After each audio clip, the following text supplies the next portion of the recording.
Everyone, সবাই কেমন আছো? আশা করছি সবাই ভালো আছো, সুস্থ আছো। আমি খুব ভালো আছি, সুস্থ আছি। পিউপর্ণা ব্লগে সবাইকে ওয়েলকাম।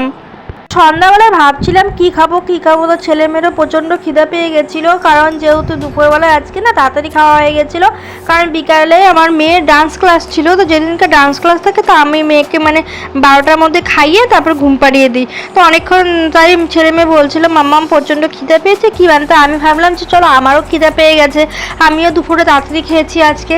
তো আজকে না ওদের তাই আমি ম্যাগি বানিয়ে দিলাম। তো ওরা না ম্যাগি ভাজাটা স্যুপের থেকে আমার মেয়ে ম্যাগি ভাজাটা খুব খায়। মানে আমাদের বাড়িতে মানে কি বলবো বলো তো, একটা আমার ছেলে মেয়ে, যেটা আমার মেয়ে খাবে সেটা আমার ছেলে খাবে না, যেটা ছেলে খাবে সেটা মেয়ে খাবে না। তো দু ভাই বোনের জন্য দু রকমভাবে সব কিছু বানাতে হয়। তো আজকে ছেলে বায়না করছিল যে ম্যাগি স্যুপ খাবে। তো ছেলে এক সময় তাই বলছিলাম যে কয় ভাগে বানিয়ে দিব। তো মেয়েকে একটা ভাজা বানিয়ে দিব না তোমাকে, মানে তাই বলছিলাম। তো আজকে বাবা ওকে বললাম যে ঠিক আছে, অন্যদিন তোমাকে ম্যাগি স্যুপ বানিয়ে দিব, আজকে ম্যাগি ভাজাটা খেয়ে নাও। তো ছেলের অত বায়না নেই, মানে একটু বায়না করলে যখন কিছু বোঝানো হয় না সেও তখনও বুঝে যায়। কিন্তু আমার মেয়ে একদমই উল্টোটা, মেয়েকে যখন যেটা বলবে তার থেকে 3 ডবল বেশি। ও ছোট হলে কি ওর প্রচণ্ড জিদ। আর এদিকে দেখো আমাকে না ও অ্যালার্জির ওষুধ এনে দিয়েছে, কারণ আমার না প্রচণ্ড পরিমাণে মানে অ্যালার্জি আছে। যেহেতু আমার আগে একটা মানে অসুখ একটা হয়েছিল, তার কারণে আমার ব্লাড দেওয়া হয়েছিল। ওই ব্লাড দেওয়ার পর থেকে যে আমাকে ব্লাডটা দিয়েছিল তার মানে হয়তো অ্যালার্জি ছিল, তার থেকে না তারপর থেকে আমার প্রচণ্ড পরিমাণে অ্যালার্জি। আমার রেগুলার একটা করে অ্যালার্জির ওষুধ খেতে। যাই হোক, সেটা আমি পরে একদিন তোমাদের সাথে শেয়ার করব কী হয়েছিল না হয়েছিল। তো যাই হোক, মেয়ে আমাকে অ্যালার্জির ওষুধ এনে দিচ্ছে। তারপর না আমি আংটি পরেছিলাম। তো আংটিটা, আমার মেয়ে কিন্তু আংটি পরতে ছোটো থেকে খুবই ভালোবাসে। তো ওর যেহেতু আংটি আছে, কারণ ওর যেহেতু ছোটো, তো ওকে না একটা টাইমে মানে আরেকটু যখন ছোটো ছিল আমার মেয়ে, তখন না ওকে আমি আংটি পরিয়ে দিয়েছিলাম।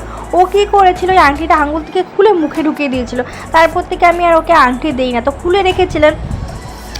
তো এখনও আমার হাতে আংটি দেখেছে, ও আংটি পরতে এত ভালোবাসে। তো আংটিগুলো খুলে আমার আঙুল থেকে ও পরে বসে আছে।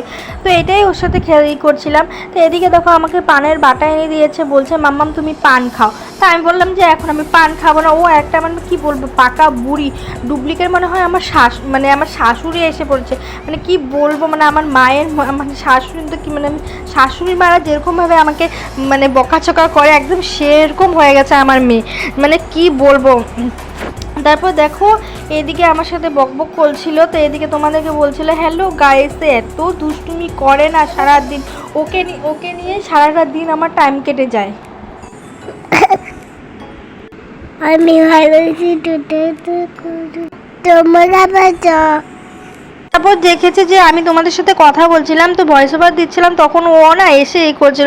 এত সারাদিন দুষ্টুমি করে, সারাটা দিন আমার না ওকে নিয়েই টাইমটা কেটে যায়। তা আমার ছেলে যেহেতু সারাদিন ঘরে থাকে না, তো মেয়েকে নিয়ে আমার সারাটা দিন টাইম কেটে যায়। আর তোমরা তো বেশিরভাগ দেখো যে আমি ব্লগে কিন্তু আমার থেকে বেশি আমার মেয়েকে দেখাই, কারণ আমার মেয়ে, আমি এটাই ভালোবাসি যে আমার মেয়ে সারাদিন কী করে না করে তোমাদের সাথে শেয়ার করতে।